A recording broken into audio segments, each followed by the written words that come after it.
What is going on, everybody? Hopping on here really quick to talk about the incident with the LA Sheriff's deputies that were ambushed in their vehicle. The male and female deputies who were, just sitting in their vehicle and got ambushed. Subject walked up to the passenger side of the vehicle, started shooting, put rounds through the glass. The female was shot in the face, in the jaw. Her male partner was shot in the head and the arm. I read shot twice in the head, once in the arm. I read that she was shot in the jaw and she was also shot in the arm. And they were able to get out of the vehicle, and this female officer did a hell of a job in not only having the wherewithal to get out of the vehicle, get to a place of safety, still get the radio call out despite being shot in the jaw, put a radio call out and call for help, call for backup, and then render first aid to her partner by putting a tourniquet on him so he didn't bleed out.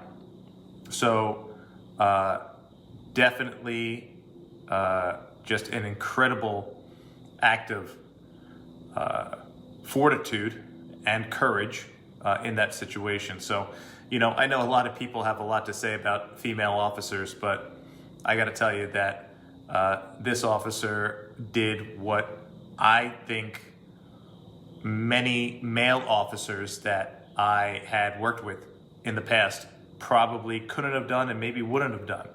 So my hat goes off to her. Now, the disturbing thing about this, more so than, or let me say on top of that, the fact it was just an ambush style shooting, which was these officers were not in the middle of arresting someone. They were not assaulting anyone. They were not doing anything bad. They were just literally sitting in their car. And this person came up and ambushed them and tried to execute them and almost succeeded. But what happened afterward was even more troubling, where there's cell phone video of people who were videotaping this instance laughing. They were just standing by and videotaping the fact that these two deputies were just ambushed, possibly killed, and they were videotaping it, laughing.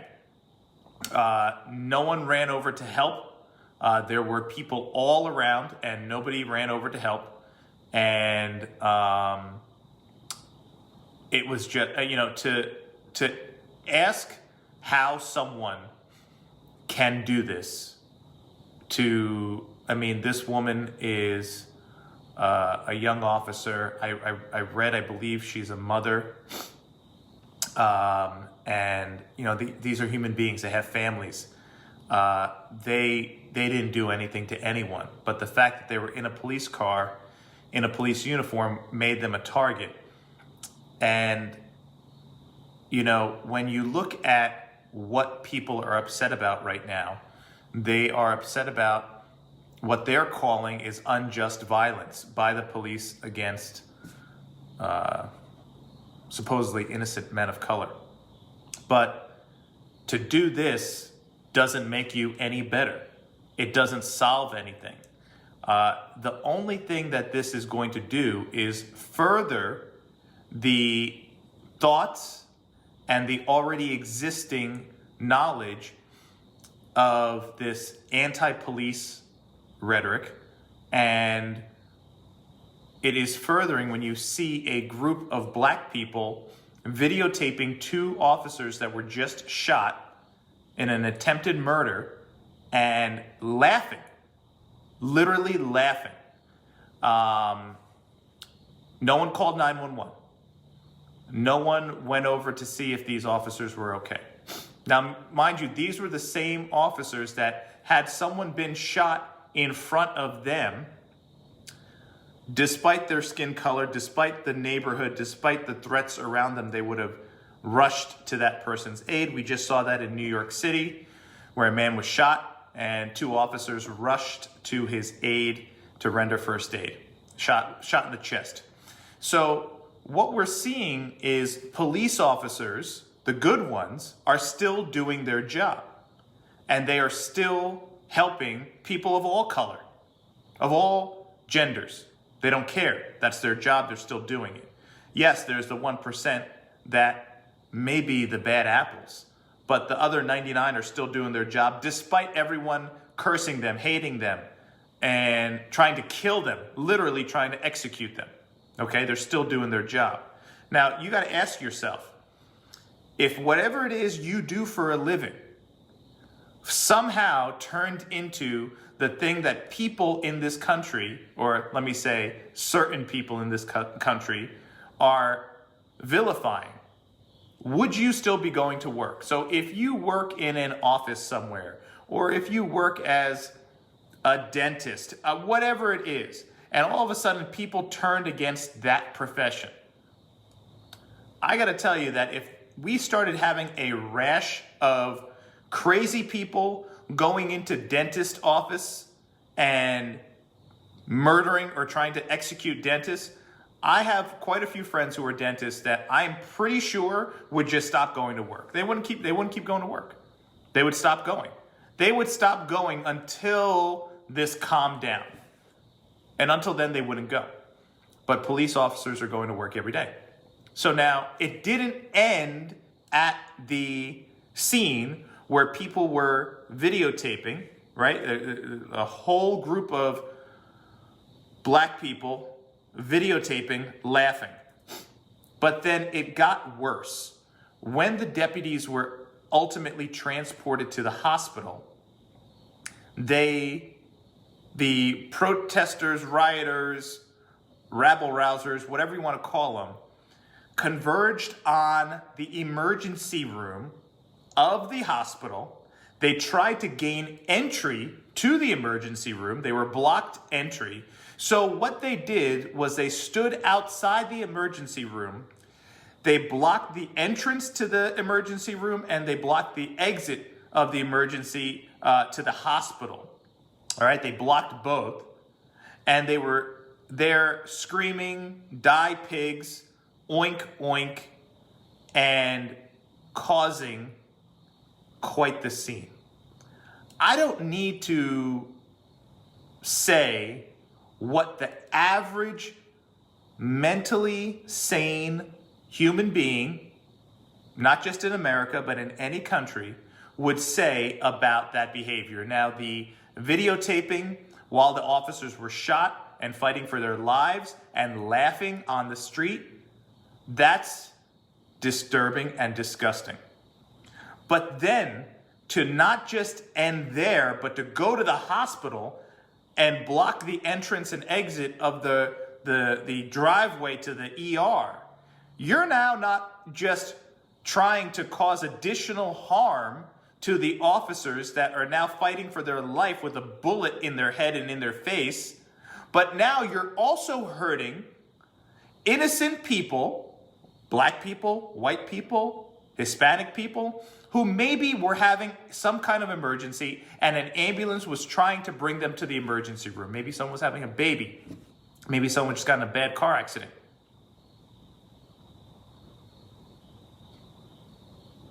And now you're going to hurt them too?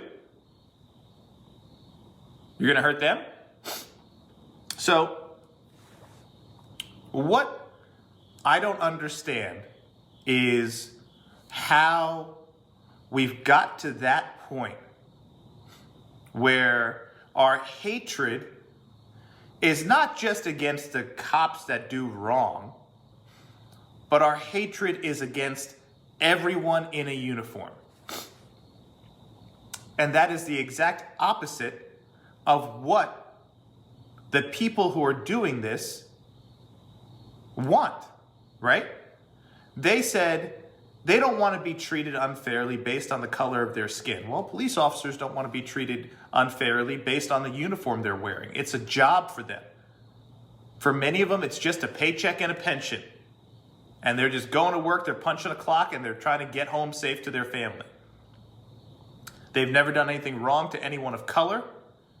They've never hurt anyone. They've never discriminated against anyone. Okay?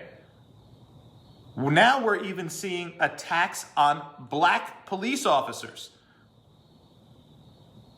Black police officers are now being attacked. So if Black lives really matter, and you have black people who are wearing the uniform, wearing the badge, trying to be out there and protect people, on one side of the coin, you see people saying, here's one solution, only have black police officers in black neighborhoods. That way, black officers respond to calls at the homes of black people, and that would help things. And I've heard that conversation many, many times. But now you're attacking, going to the homes even of black officers, that happened, and attacking them.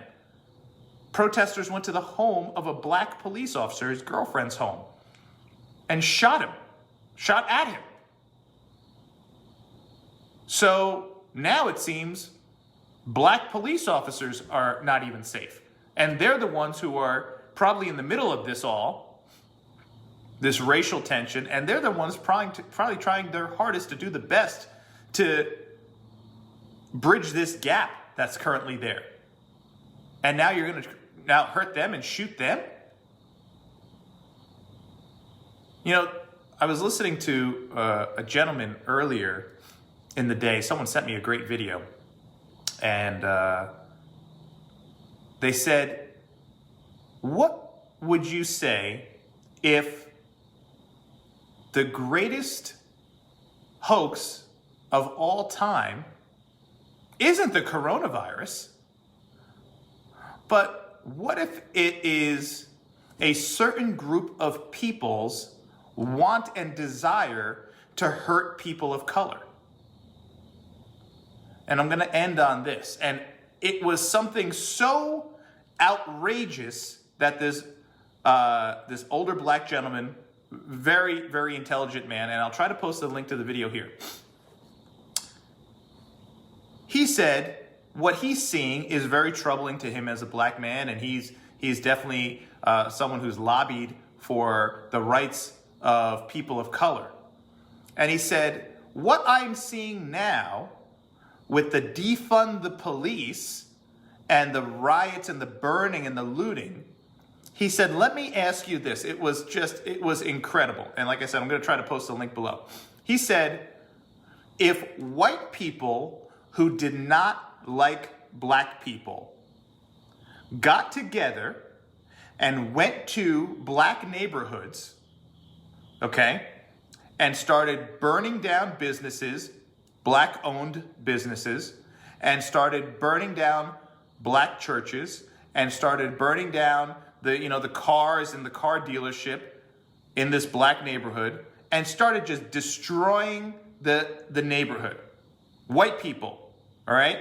And they were doing this, and they were also at the same time trying to push the police out of these neighborhoods, defund them, push them out, and in one way, shape, or form, weaken the police so that the police couldn't even respond and the crime in the neighborhood would rise. So he provided the numbers of the cities across this country that are currently experiencing an explosion of murder and violence within these cities, black violence, black on black crime. So since this began and the defund the police, all right, so obviously many of these departments haven't been defunded yet, but for obvious reasons, the police have been pulling back a little bit, right? They've been a little bit hands off. They don't want to really get involved in too much. So what the police are doing is pulling back, right? That's pretty clear and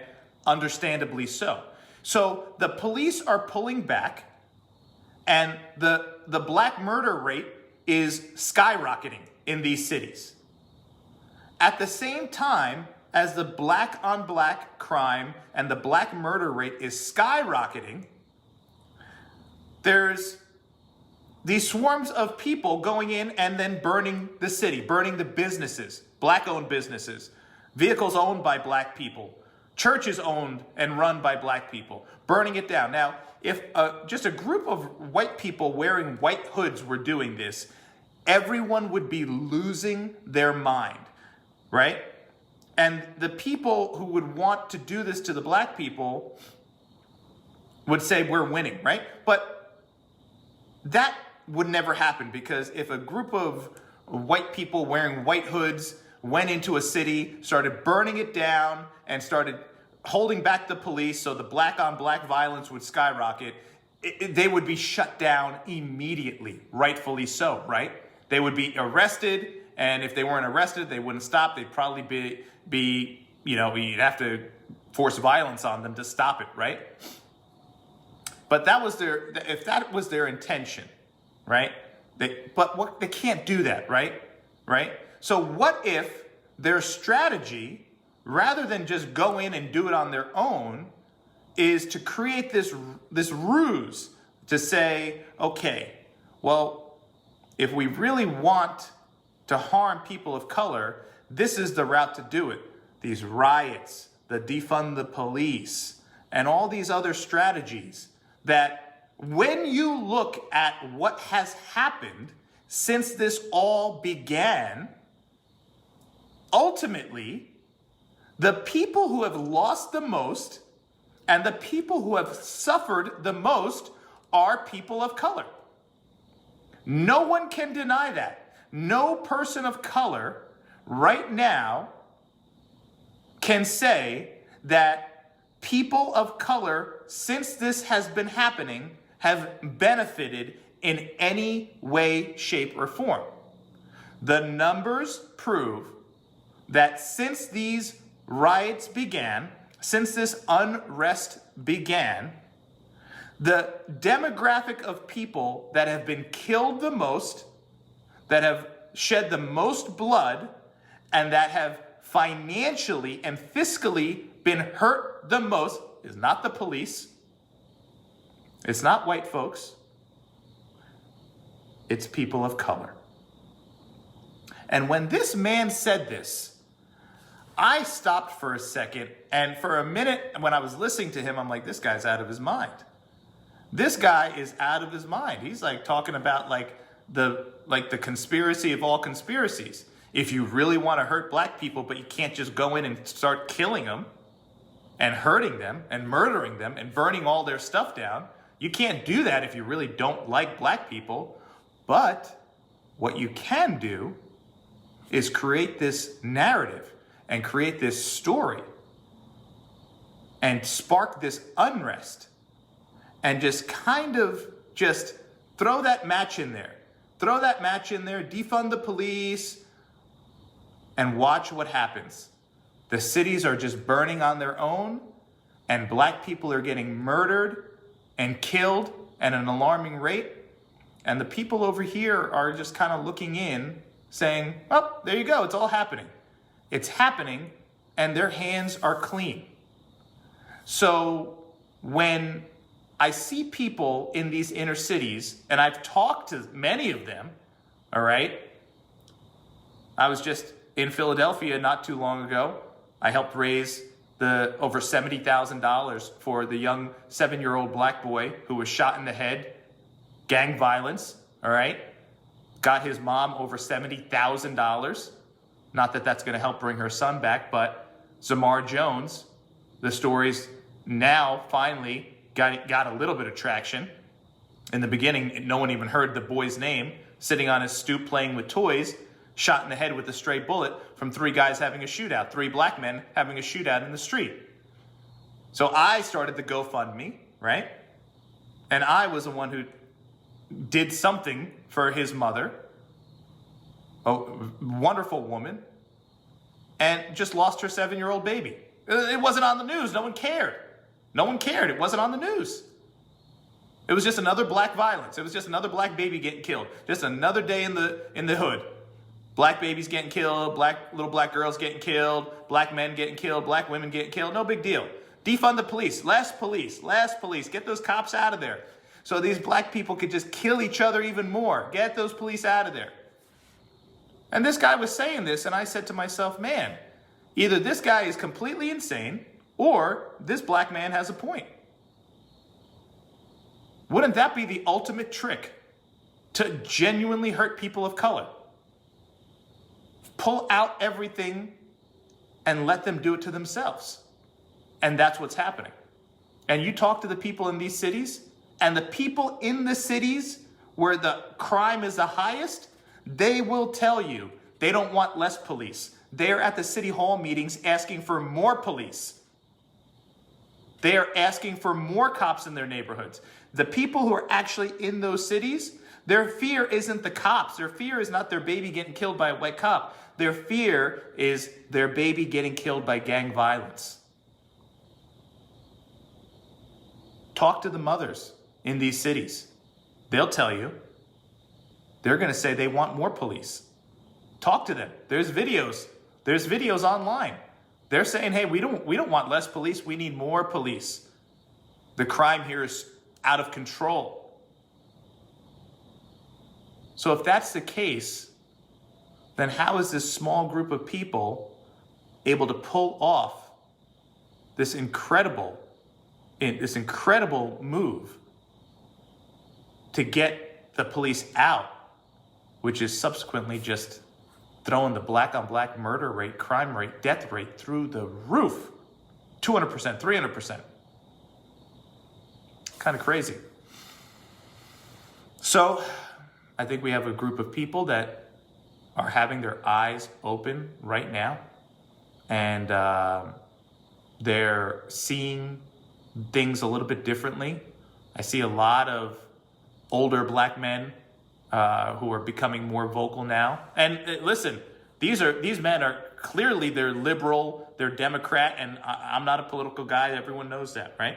Everyone knows I don't get into politics. I don't ever tout one person or the other person. My feeling is that they're all the same. They're all the same. However, none of them really is doing what they should be doing on either side, which is taking care of the people, right? That's why I don't get into politics. But what I will say is that a lot of these older black men who are liberal Democrats are now speaking up, and they're saying something is off here. Something is not right. Because with all this going on for the greater good of people of color and for seeking justice, right, of people of color, the only thing that's happening is we've seen an extraordinary spike in the death of people of color, not at the hands of police, but of themselves. And these guys, they're talking this, and it seems like no one's listening to them, right? But these are older black men that are from these communities. And they're saying, hey, maybe something's going on here, because what we set out to do or what we want is not happening. The inverse is happening. We're losing black lives at an alarming rate. The police are pulling back and crime is spiking. Sexual assault, rape, murder in the black community, spiking. It's kind of crazy. It's kind of crazy. So if any of you have seen these videos of some of these, let me say, these black elders, right? Almost like village elders, and these people who are calling for some sense of sanity in these cities with everything that's going on, and for everyone to stop and take a second to look around. Go ahead and you could post their name, post a link to their videos. Go ahead and post them, and it's an interesting thing to look at, to see. It definitely opened my eyes because, I try to stay in the middle, but it definitely opened my eyes to what's actually happening and the actual numbers and people who are actually concerned about it. So we'll see what happens moving forward. Maybe people will wake up and realize what's going on. Maybe people are just going to keep the blinders on. Maybe people don't care. I know that I've talked to now people of color in different neighborhoods, and their concern is that crime is going through the roof. So if crime is going through the roof and more of their friends and family members are dying as a result of the protests and the police backing off, they don't feel like they're moving ahead. They feel like they're moving back. So now they have more crime, more murder, more drugs, more everything. And on top of it, half their city's burnt to the ground. So they don't even have the resources to go to the store and get stuff, or go to the church and pray. Everything's burned to the ground. And is there someone in the back looking over all this, kind of saying, this is great, this is perfect, this is great? Seems a little sinister, seems a little scary, but it's something to think about, because things aren't going well in these cities, and things are not going well in these neighborhoods. And it seems like the biggest perpetrators of these crazy incidents seem to be these like out of control young white people, right? These Antifa people, they're all these white people, right? We're seeing it on the news, right? They're doing the unmasking of the Antifa, right?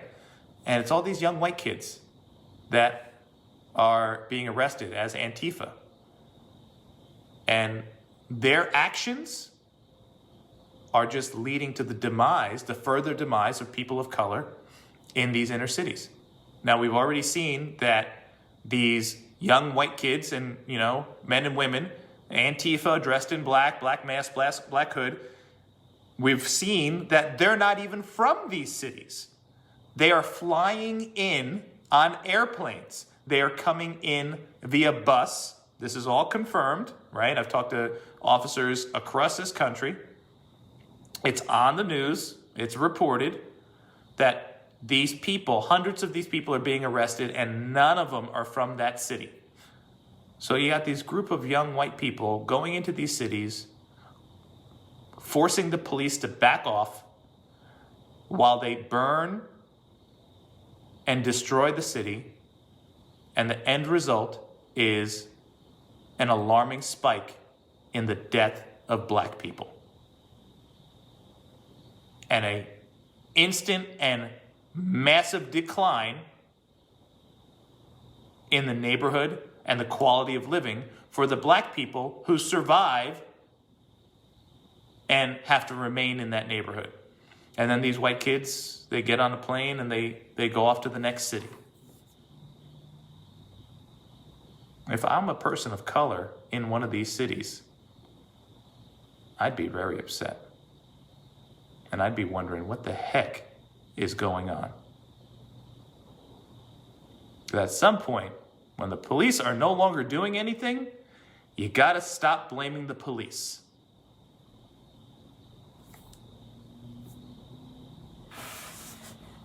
So just think about that. Share your thoughts. Thanks for watching. And be safe out there.